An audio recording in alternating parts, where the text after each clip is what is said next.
Hey, how you doing, everybody? It's AJ with Hippie Fertilizing, and we are back on the lawn. Check it out. You've probably seen it before, but I want to show you again. I have the Eco Lawn 250 here. It's freaking awesome for spreading compost, soil, sand, and it's pretty rugged. I would say I've used them over the years, different types of soil blends, and I beat this sucker up. And it keeps on going. Super, super thrilled with how durable it is. One thing I like to use it for is for transporting the bags, right?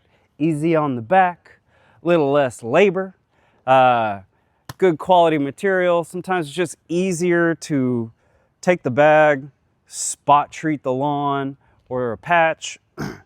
Now, this, when I do it this way, I could fit like anywhere from 12 to 15 bags on here stacked upright.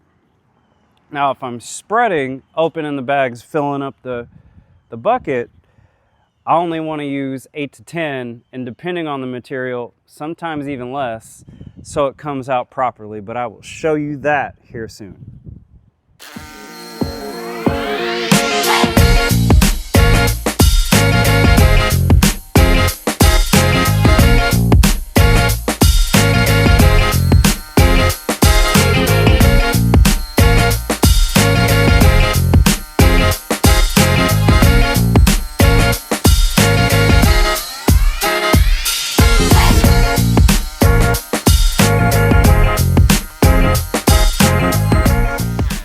So when it comes to quality top dressing, I like to do things different in different areas.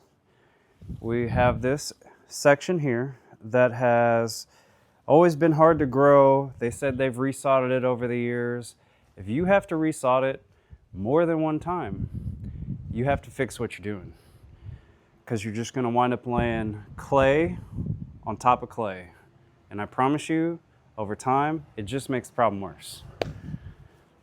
So, what I'm going to do here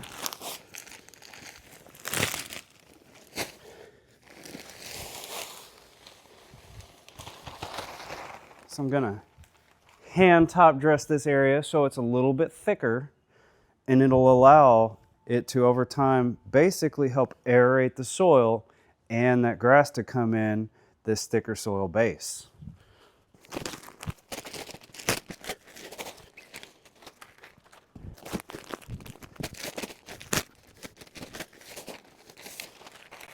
Now, I would say, and I want to tell you, that for years and years, I bought bed mix in bulk. And it's still a great idea, works great. This stuff specifically is from the ground up. It is their bed mix. To me, it meets all levels of quality, economy, easy to use, screened fairly well compared to other bed mixes. But here's what I've discovered that I wish I knew 10 freaking years ago. The bags are a little bit more expensive per cubic yard, but the drastic reduction in labor and the consistency of the product that I get far outweigh the little bit of the cost difference. Because honestly, looking back, it's not that big. And I promise you, if you're on my side in the industry, the customer wants the job done right, even if it costs a few extra bucks, okay? So, let's get this spread out, dudes.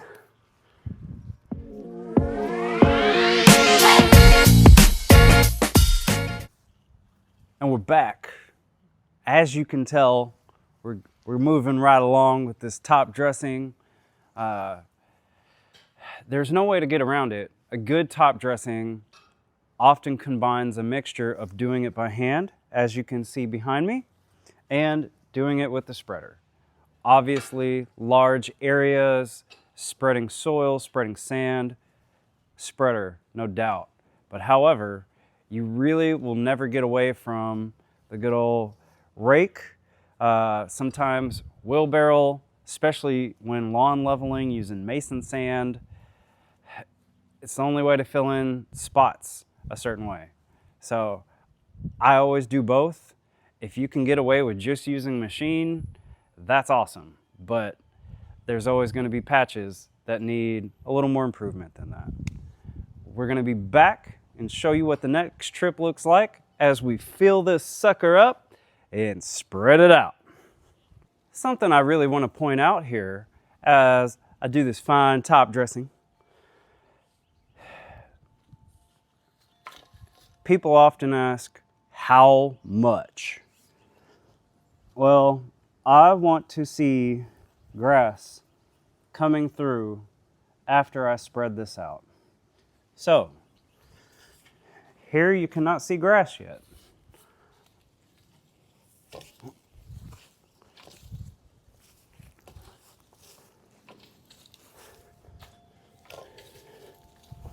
Now, you can see more grass.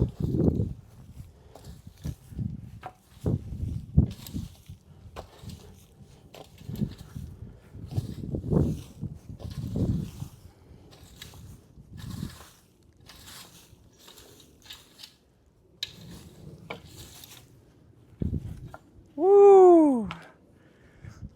And after doing this for 8 years, this is way better than trying to resod the area. And it's going to be more effective than a core aeration.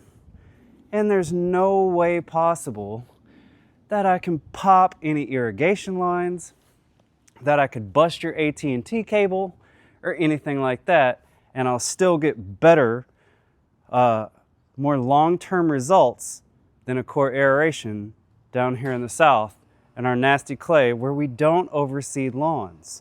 This is St. Augustine. It grows in stolons. Let's support our grass, okay? We'll be back.